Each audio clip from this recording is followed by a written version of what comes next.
Indian cinema में ऐसा अक्सर देखा गया है कि बहुत सारी फिल्में होती हैं जिनसे काफी ज्यादा एक्सपेक्टेशन होती है, शायद इस वजह से क्योंकि उसमें बहुत बड़े स्टार्स होते हैं, लेकिन इसके बावजूद भी वो फिल्में बॉक्स ऑफिस पे बिल्कुल फेल हो जाती हैं। वही ऑन द कॉन्ट्री कुछ ऐसी भी फिल्में होती हैं जिनसे एक्सपेक्टेशन बिल्कुल ना के बराबर होती हैं, लेकिन वो बॉक्स ऑफिस पे हिट, सुपर हिट या फिर ब्लॉकबस्टर का टैग हासिल करती हैं। तो इस वीडियो में मैं आपको 5 ऐसी फिल्में बताऊंगा जिन फिल्मों की रिलीज से पहले उनसे एक्सपेक्टेशन बहुत ज्यादा कम थी, लेकिन उन फिल्मों ने न ही सबको गलत प्रूव किया बल्कि बॉक्स ऑफिस पे कई सारे नए रिकॉर्ड भी बनाए। नंबर 5 पे आती है रिसेंटली रिलीज हुई फिल्म 12 फेल। हम सभी जानते हैं कि 12 फेल की जो कहानी है वो आईपीएस ऑफिसर मनोज शर्मा के ऊपर बेस्ड थी। फिल्म के रिलीज से पहले इसका हाइप काफी ज्यादा कम था। सबसे पहले तो इसलिए क्योंकि इस फिल्म में कोई बहुत ही बड़ा सुपरस्टार नहीं था। सेकेंडली, इस फिल्म का जो प्रमोशन है वो भी बहुत बेयर मिनिमम रखा गया और इस फिल्म में सिर्फ और सिर्फ विक्रांत मैसी ही थे जिसको ऑडियंस थोड़ा बहुत जानती थी, लेकिन उसके अलावा इस फिल्म की जो पूरी स्टार कास्ट थी वो ऑलमोस्ट बिल्कुल नहीं थी। और एग्जैक्टली यही रीजन था कि जब ये फिल्म रिलीज हुई तो ऑडियंस में इस फिल्म को लेके अवेयरनेस बहुत ज्यादा कम थी और इस वजह से इस फिल्म का जो फर्स्ट डे का कलेक्शन हुआ वो सिर्फ 1 करोड़ और 10 लाख का हुआ। लेकिन उसके बाद ही जैसे ही फिल्म के रिव्यूज आना शुरू हुए, फिल्म का जो वर्ड ऑफ माउथ है वो बिल्कुल एक्स्ट्राऑर्डिनरी था। ईस्ट, वेस्ट, नॉर्थ, साउथ सब लोग इस फिल्म की तारीफ कर रहे थे। बहुत लोग का तो ये भी कहना था कि इंडियन सिनेमा में आज तक इतनी ब्यूटीफुल बायोपिक नहीं बनी है जिसने किसी इंसान की जर्नी को इतनी खूबसूरत तरीके से पोर्ट्रे किया हो। As a result of this film के कलेक्शन बढ़ने लगे और वो फिल्म जो कि मात्र 20 करोड़ में बनी थी उसने वर्ल्ड वाइड 70 करोड़ की कमाई की। और सिर्फ यही नहीं, आज की डेट में इस फिल्म को सुपरहिट का टैग भी मिल चुका है। विक्रांत मैसी जो कि बहुत ही फैबुलस एक्टर हैं, उनको भी इस फिल्म ने वो रिकॉग्निशन दिलाया जो वो डिजर्व करते थे। इनफैक्ट आज के टाइम पे ये फिल्म उन चुनिंदा फिल्मों में आती है जिसने सिनेमाज में 100 दिन कंप्लीट कर लिए हैं। 4th पोजीशन पे आती है फिल्म अंधाधुन। हम सभी जानते हैं कि बॉलीवुड में बहुत ज़्यादा थ्रिलर फिल्में नहीं बनती हैं। 2018 में जब अंधाधुन फिल्म रिलीज हुई थी तो उस टाइम इसका बज़ बहुत ज़्यादा नहीं था। एक तो आयुष्मान खुराना की भी फैन फॉलोइंग बहुत ज़्यादा नहीं हुई थी, प्लस श्रीराम राघवन को भी बहुत कम ही लोग जानते थे और इसी वजह से on the day of release इस फिल्म की जो कमाई है वो सिर्फ 2 करोड़ 70 लाख रुपए हुई थी। But as we all know कि फिल्म की जो स्टोरी टेलिंग थी और फिल्म का जो नैरेटिव स्टाइल था वो इतना ज़्यादा ग्रिपिंग था कि ऑडियंस जब भी थिएटर से बाहर निकल रही थी वो भर भर के इस फिल्म की तारीफ कर रही थी। यही रीजन है कि इस फिल्म का वर्ड ऑफ माउथ जो है वो बहुत ज़्यादा ग्रो करने लगा और वो फिल्म जिसकी शुरुआत सिर्फ 2 करोड़ के आसपास हुई थी उसने इंडियन मार्केट में 74 करोड़ से ऊपर की कमाई की। लेकिन इसमें भी सबसे इंटरेस्टिंग बात यह है कि इस फिल्म को ना सिर्फ इंडिया बल्कि ओवरसीज की ऑडियंस ने भी काफी पसंद किया। शायद आपको ये बात सुन के शौक लगेगा, लेकिन अंधाधुन फिल्म के जो वर्ल्ड वाइड कलेक्शंस थे वो 457 करोड़ थे।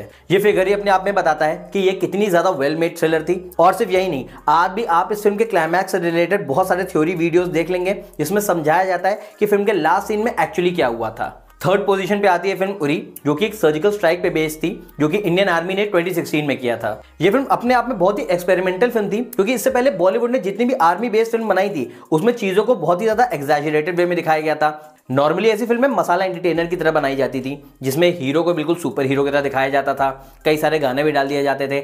लेकिन उरी उन सारी फिल्मों से अलग थी क्योंकि इसने चीजों को एग्जैजरेट ना करते हुए बहुत ही रियलिस्टिक वे में दिखाया। और यही रीजन था कि इस फिल्म से एक्सपेक्टेशंस काफी कम थी क्योंकि विकी कौशल ने इससे पहले कोई भी सोलो लीड की फिल्म नहीं की थी। उसके अलावा यामी गौतम का भी कोई इतना बड़ा स्टारडम नहीं था कि उनके नाम पे फिल्म के टिकट बेचे जा सके। उसके अलावा फिल्म के जो डायरेक्टर थे आदित्य धर, उरी उनकी पहली फिल्म थी, तो इस वजह से ऑडियंस उनके बारे में भी कुछ नहीं जानती थी और इसी वजह से बहुत लोगों को लग रहा था कि ये फिल्म शायद अपना 25 करोड़ का बजट भी नहीं रिकवर कर पाएगी। लेकिन रिलीज के बाद हम सभी जानते हैं क्या हुआ। ऑडियंस को फिल्म का रियलिस्टिक अप्रोच और फिल्म का ग्रिपिंग स्क्रीन प्ले बहुत ज्यादा पसंद आया। बहुत लोगों ने तो ये भी कहा कि इतनी अच्छी आर्मी बेस्ड फिल्म हमने आज तक बॉलीवुड में नहीं देखी। इन सारे रीजंस की वजह से पब्लिक का जो पॉजिटिव वर्ड ऑफ माउथ है वो ग्रो होने लगा और 25 करोड़ के बजट के अगेंस्ट इस फिल्म ने 342 करोड़ वर्ल्ड वाइड कमाए। और सिर्फ यही नहीं, फिल्म के डायलॉग भी काफी फेमस हुए और फिल्म का एक स्लोगन हाउस द जोश इतना ज्यादा वायरल हुआ था कि सोशल मीडिया पे उस पर आज तक मीम्स बनते हैं। 2nd पोजीशन पे आती है भूल भुलैया 2।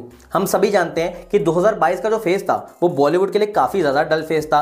ये वो टाइम था जब बॉलीवुड की फिल्में लाइन से फ्लॉप हो रही थी, वहीं साउथ इंडियन फिल्म्स को ऑडियंस काफी ज्यादा पसंद कर रही थी। बहुत लोगों ने तो ये भी कहना शुरू कर दिया था कि आने वाले टाइम में बॉलीवुड बिल्कुल भी सर्वाइव नहीं कर पाएगा। और ऐसे में जब भूल भुलैया 2 का अनाउंसमेंट हुआ और लेटर ऑन इस फिल्म का टीजर और ट्रेलर आया तो ऑडियंस ने इस फिल्म का काफी ज्यादा क्रिटिसिज्म किया। काफी लोग इस बात से खुश नहीं थे कि फिल्म में अक्षय कुमार को रिप्लेस करके कार्तिक आर्यन को ले लिया गया है। बहुत लोगों को ये बात भी नहीं पसंद आ रही थी कि जहां भूल भुलैया 1 को प्रियदर्शन सर ने डायरेक्ट किया था वहीं भूल भुलैया 2 अनीस बज्मी डायरेक्ट कर रहे थे। और कुछ लोगों का तो ये भी कहना था कि विद्या बालन की मंजुलिका के बिना हमेशा भूल भुलैया अधूरी रहेगी और जब भी ये फिल्म रिलीज होगी या तो फ्लॉप या फिर डिजास्टर होगी। और शायद यही रीजन है कि जब ये फिल्म फाइनली रिलीज हुई तो इससे एक्सपेक्टेशंस बहुत ज्यादा कम थी, लेकिन ये जो लोअर एक्सपेक्टेशंस वाला फॉर्मूला है उसने इस फिल्म के लिए बहुत अच्छा काम किया। उसका रीजन ये है कि ऑडियंस ये फिल्म काफी कम एक्सपेक्टेशन से देखने गई थी, लेकिन फिल्म देखने के बाद उनको रियलाइज हुआ कि फिल्म काफी ज्यादा एंटरटेनिंग है। लोगों ने कार्तिक आर्यन का भी रू बाबा वाला कैरेक्टर एंजॉय किया। उसके अलावा तब्बू को भी मंजुलिका के रोल में काफी अप्रिसिएशन मिला। एंड वी ऑल नो की फिल्म में राजपाल यादव भी थे, जिन्होंने अपने छोटे पंडित वाले कैरेक्टर को रिवाइव किया था।